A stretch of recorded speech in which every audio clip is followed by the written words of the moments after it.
Okay, I'm just going to do a little video for you guys of some construction I've been doing.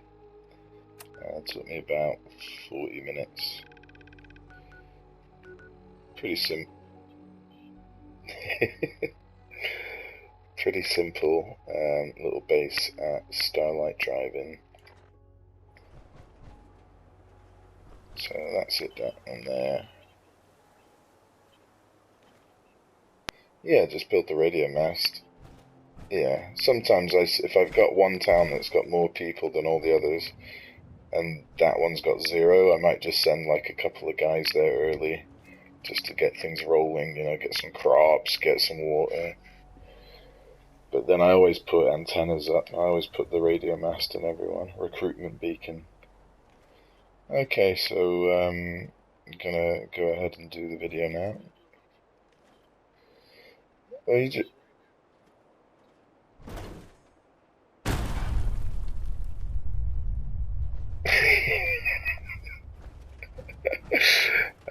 just go on and you can't build. Can you not link one of your closer towns that's got more people to that town? Put them as like part of the supply line.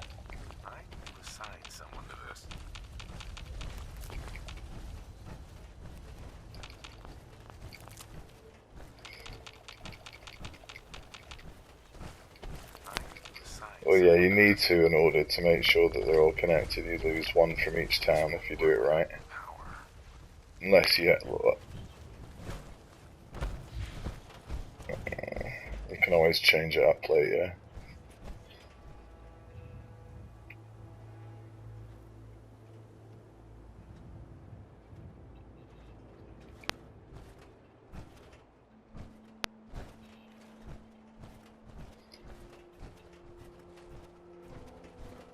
Okay, so anyway, so this is Starlight drive-through. Just a little walkthrough here. I've got 2 water creators there in the center. Actually, that needs to be switched on. Something's gone wrong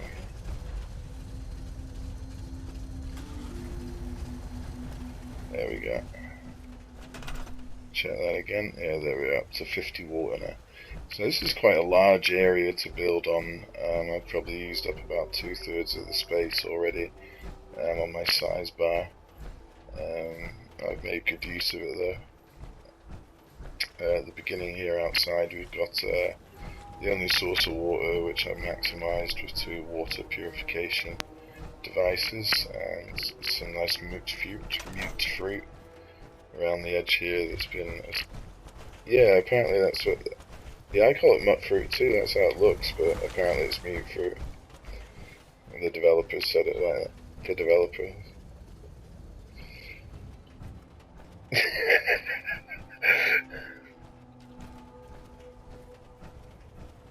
For real. At least learn a spell.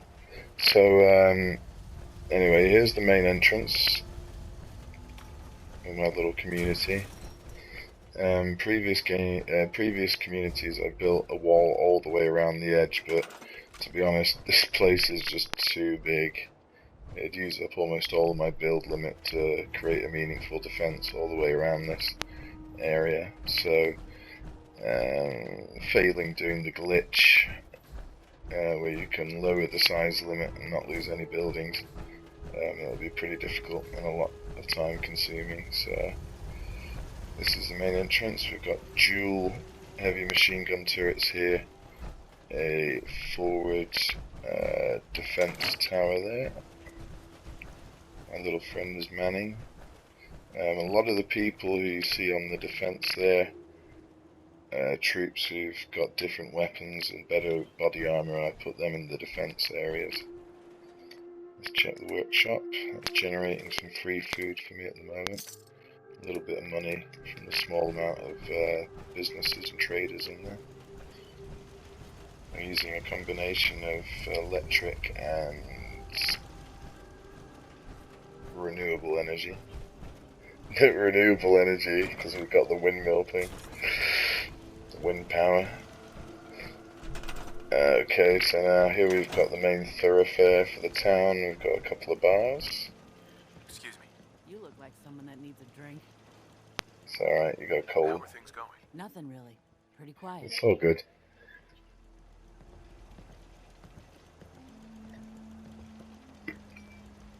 It's all good, honestly. Yeah.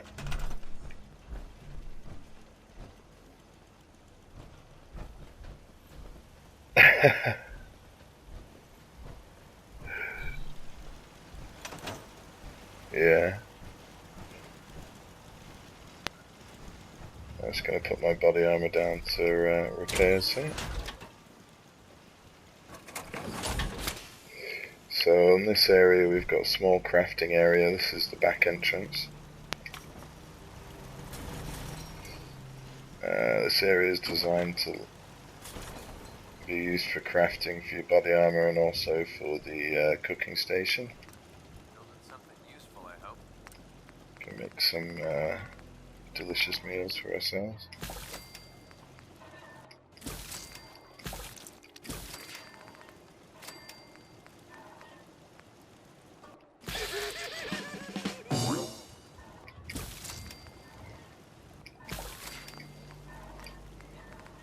Or a nice soup.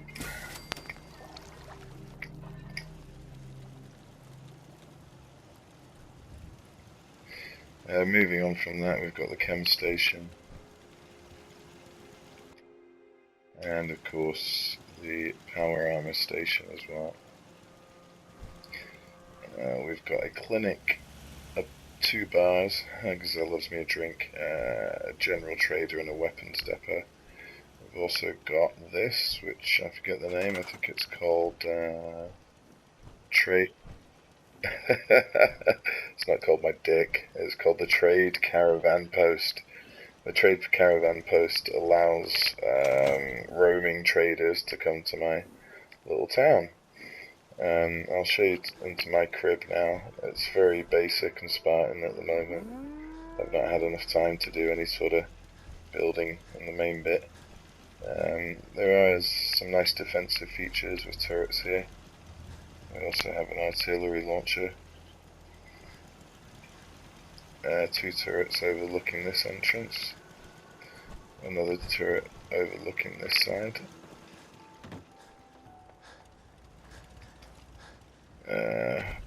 Manned guard posts on the corners. We have a power system, so all the power sources are linked together. For some reason I've become over encumbered. Hold on.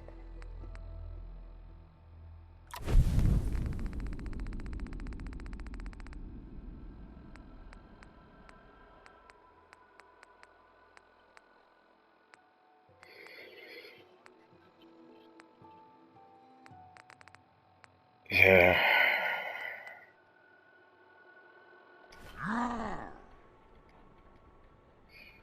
Oh, I took my body armor off, that's why I took off the power armor. Here we've got my missile turrets on this side, which guards this entrance here.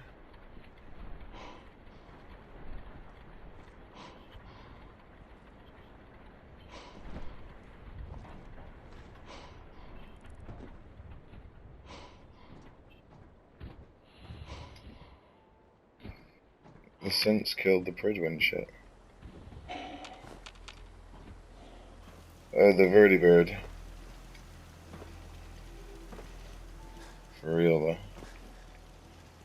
Yeah, those vertibirds get shot down or crash quite a lot, I noticed. The pilots aren't very good. Anyway, as I was saying earlier, you'll notice all the guards are wearing specific armor. Usually raider armor or combat armor, and they'll be using weaponry. It's a bit more advanced than your average settler usually carries around. This guy's got a pipe pistol as his sidearm and a short combat rifle, for which I've actually given him some ammunition. 33 rounds should be enough. I've given a little bit of ammunition to each character, and they seem to never run out, so I think that's the idea, is just put sort of between 10 and 30 rounds in there roughly, and hopefully they won't run out ever. Okay, so I think that's pretty much it.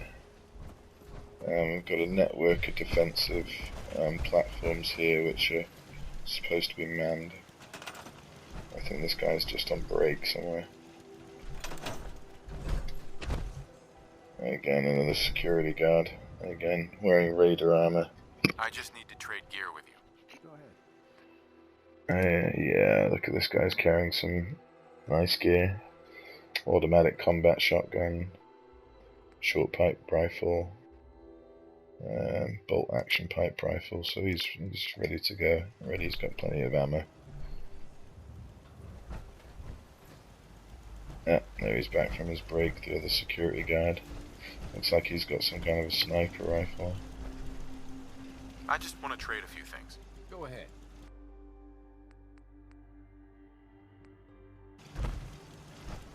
Interesting. Okay, well that's pretty much it. Anyway, I mean this is just a small little town that I brought together in about 40 minutes or so. I didn't take very long on it. I had all the gear ready to go in my inventory already to build the thing, so this is just a small little bunkhouse basically for all the people living here. It's currently only at 17, but with my charisma I should be able to get up to 22 or 21, I think. If I just check that quickly. Yeah, so at the moment it's at 11. If I can get that up to 21, or 22, excuse me, bump that up to 12, and then that'll give my settlers up to 22, because of course the number of settlers in your community is based on your charisma plus 10. So if 11, I can hold 21 settlers currently. I have to work on that.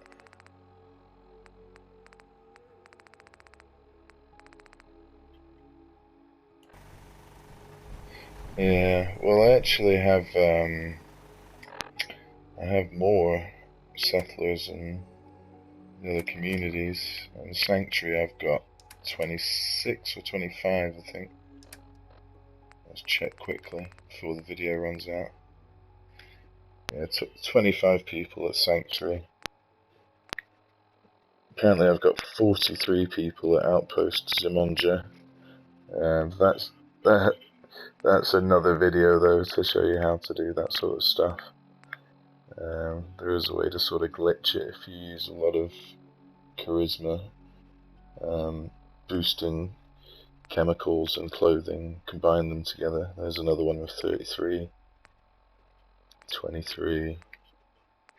Yeah, so you wear, I wear Reginald's suit, which boosts my charisma by 3. I wear a hat that boosts it by 2.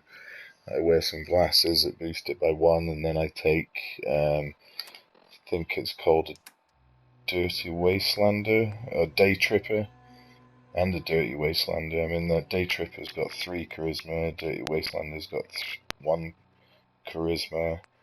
I think there's something else that boosts it up to 5. It's one of the Mentat variants. I can't remember which one it is. I think maybe it's a Grape Mentats, I think. Yeah, they're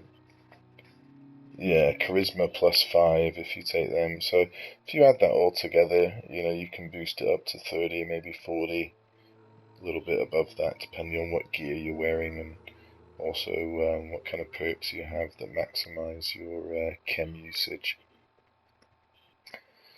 Okay guys, well, I think Eric's dying now.